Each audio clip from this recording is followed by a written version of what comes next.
Jai Shri Radhe, Shri Vallabhadi Shiki Jai, Sub Vaishnav ko Jai Shri Krishna. Continuing with day 89, the story of Surdas ji, Varta 81 continued. Part 1 continued. In this way, he sang this huge song of celebration. Sri Acharya listened for as long as he was describing Sri Nandarayaji's residence. But when Surdas ji started to sing about the gopis' homes, he said to Surdas, "Listen," he said to Surdas, "Listen," says Surdas, "all of those who worship Sri Hari's feet will attain this same fate. In this way, by composing the last line, with the poet's seal in it, for him, Sri Acharya brought the pada to a close, and Surdas ji became silent." Bhav Prakash. The gopi's bliss should be experienced in the devotee's heart. He stopped Surdas from revealing it.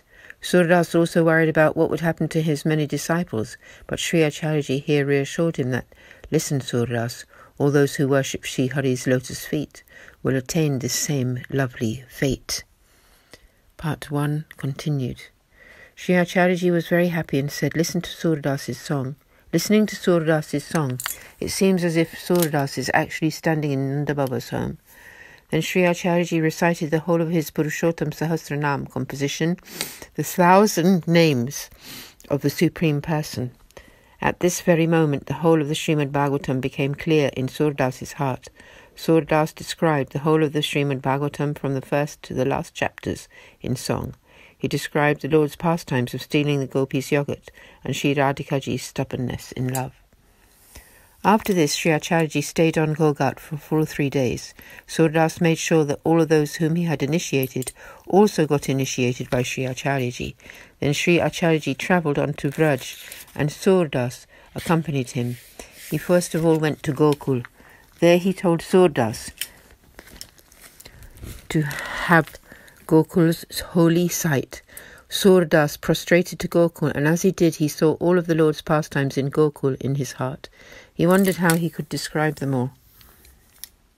Knowing that Sri Acharya was very attracted to the form of Sri Navaneet Priyaji, he began to sing of Sri Navaneet Priyaji's childhood pastimes, Pada, Rag Vilaval.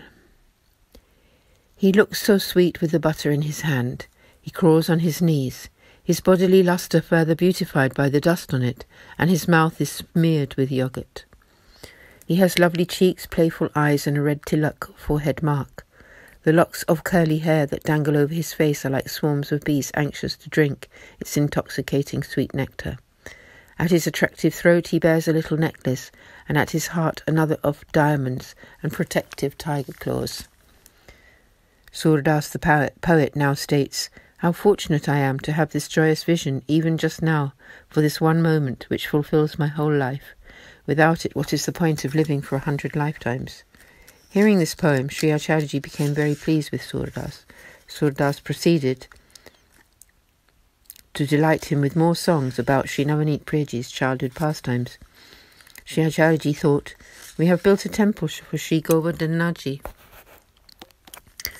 and have a store with all the things we need for the Seva.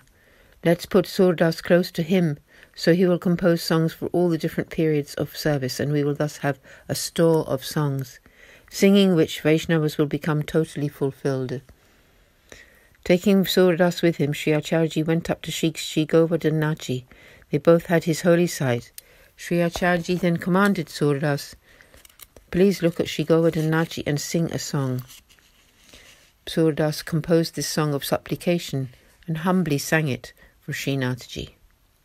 Pada Rag Dhanashri. "O Gopal, I have already danced too much. I have worn the garments of lust and anger and the necklace of sensual enjoyment. My ankle bracelets have rung with the sound of deluded attachment, and their voice has been that of criticism and jealousy. My mind, full of misdirected confusions, has become the drum which always plays out of rhythm. In my heart many varied desires are clapping and singing. Round my waist I have tied the cummerbund of delusion and I have applied the forehead mark of greed. I have had many births in many forms and in many places, and I have shown off many types of artful skills. I have never paid attention to how time was passing. Surdas, the poet, now says, "Please, O son of Nanda, now remove all of my ignorance and stupidity." Surdas sang this song, this poem, for Srinathji. Hearing it, Sri Acharyaji commented, "Now there is no ignorance left in your mind, Surdas, for Srinathji has removed it all. Now please sing of the Lord's pastimes only, in which you show love coupled with his glory." Bhav Prakash. All great Vaishnavas are humble and call themselves ignorance. That is a distinguishing characteristic of a great devotee. Anyone who is proud of their learning and has a high opinion of themselves has truly turned their back on Sri Thakurji. Then Surdas sang this pad before Sri Acharyaji and Sri Govardhanaji, which is full of love and glory. Rag Gauri.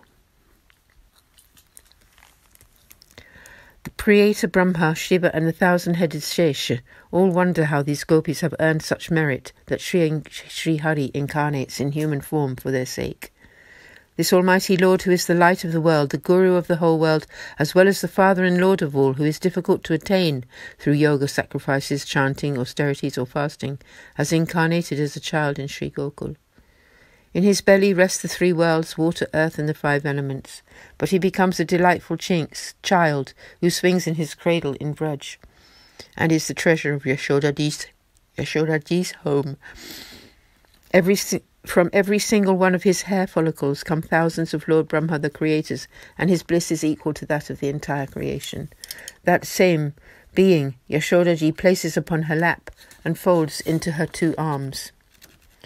The light that shines forth from his eyes is stronger than the sun and the moon together. They disperse all darkness. On those very eyes, Mother Yashoda applies collyrium to keep them healthy. In just 3 steps, the merciful Lord covered the entire universe and cheated Bali, sending him to the hellish Patala region. Yet this same Lord cannot even step over the doorstep and is confined to playing in Nanda's house. The 5th nectar flows all day from the cows as generous as the wish-giving Chintamani jewel, but in order to grant joy to his devotee, he forgets it and drinks his own mother's milk instead. To him are offered all the 6 tastes by the Vedas, the Vedanta and the Upanishad scriptures, but he prefers to eat the leftovers of his cowherd friends as they sit and laugh together.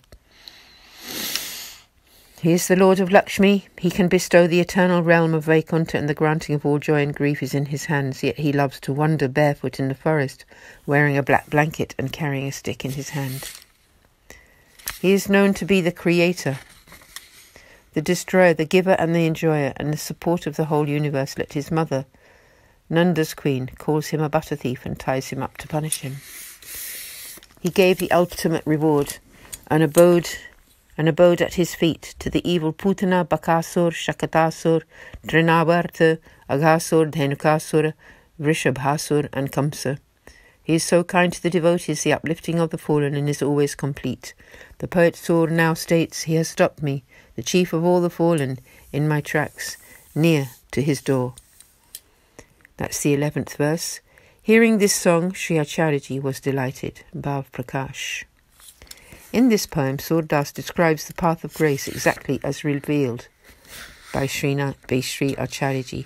What is the true nature of Sri Acharyaji's path? The superior position is unshakable love coupled with solid knowledge of the Lord's glories, and this kind of love is most dear to Sri Thakurji. Why does an embodied soul need to pay attention to the beloved Lord's glories? If one does not keep some idea of the Lord's glories, then one can lose the fear of offending him. So at the beginning it is important to have affection for the Lord along with the knowledge of his greatness. The love that the gopis had was of the most superior type. Therefore Sri Thakurji's greatness diminishes before his devotees' love. Sri Thakurji is captivated by his devotees' love and runs behind such devotees. Until one develops this type of love, one should maintain the love for the Lord through his glories. If one takes just the name of love and forgets his glories, then one might sit in front of Sri Thakurji just chatting, or even turn one's back on him, which is very deleterious to one's devotional mood. Thus one should keep his glory in mind and be fearful of offending, then grace will be granted. Then, when the highest type of affection develops, then the Lord's love that one receives in reciprocation is so strong that it breaks that glorious mood by itself. In the 10th canto of the Srimad Bhagavatam, it is written that the Lord showed his glory to both the gopis and Sri Yashodaji. He performed his leelas with Putana, Shakat, Trinavarta, Yamalarjun, Bakasur, Dhenukasur, and Kalinag, etc. The gopis' love for him is transcendental and indescribable. They never felt him to be the glorious Lord of all. It is only when the Lord decided to grant such love that the feeling of his importance diminishes by his own wish. Those who place all their affection in their husband, children, wife, family, wealth, and bodily pleasure, giving up respect for the Lord and revelling in worldly activities, are truly offensive to the Lord. One should therefore always serve the Lord within the rules set by the Vedas and with care not to offend him. This is the way of Sri Acharyaji's path. Love him whilst respecting his greatness. Be careful to serve according to the seasons and the time of day. This is what is meant by serving one eye on the Lord's greatness. Sri Acharyaji said to Surdas, "The principles of the path of grace are beginning to grant you their reward. Therefore please now go and sing to Sri Govardhanaji for the daily service periods." At that time the evening meal was already over, so Surdas sang the following poem about Sri Radhaji's stubbornness in love. Pada Rag Vihagaro. O lovely lady Sri Radhika, why are you not speaking? Sri Krishna, the upholder of the Sri Giriraj mountain with the lotus petal eyes, is very anxious to be with you. Since the moment that he saw you, he has forgotten every other happiness. Surdas now sings of how he chants Radhe Radhe all the time, and is dishevelled, having forgotten his garland and his clothes. Second Pada, Rag Vihagaro. Sri Krishna, the supreme appreciator of fine loving mood, is lying on that comfortable bed, and staying awake all night with his body close to hers. Their wonderful clothes and jewellery, along with the beauty of their hair, look most lovely, especially when they embrace and hide their faces in each other's hearts. Their eyes are falling shut in tiredness, and their tired speech is so sweet as they address each other lovingly. The poet Surdas now says, "Hearing your fame, your beloved, more dear than your very life, becomes drenched in the nectar of your love." Third Pada, Rag Vihagaro. Sri Krishna is sleeping with his head on Sri Radhikaji's feet, her heart. There are fresh flowers, a fresh bed, and both he and she, highly skilled, are youthfully fresh. Sakhis sing songs just outside the door in many beautiful melodies. Surdas now sings of how Sri Krishna, the upholder of the Sri Giriraj mountain, and Sri Radha are feeling great bliss as they embrace. Surdas sang thousands of poems like these, from morning to night, before Srinathji. Concluding here, the end of part 1 of the story of Surdas, Varta 81, for today. Jai Shri Radhe, Sabko Jai Shri Krishna, Shri Giriraj Dharan Ke Jai, Jai Jai Shri Radhe.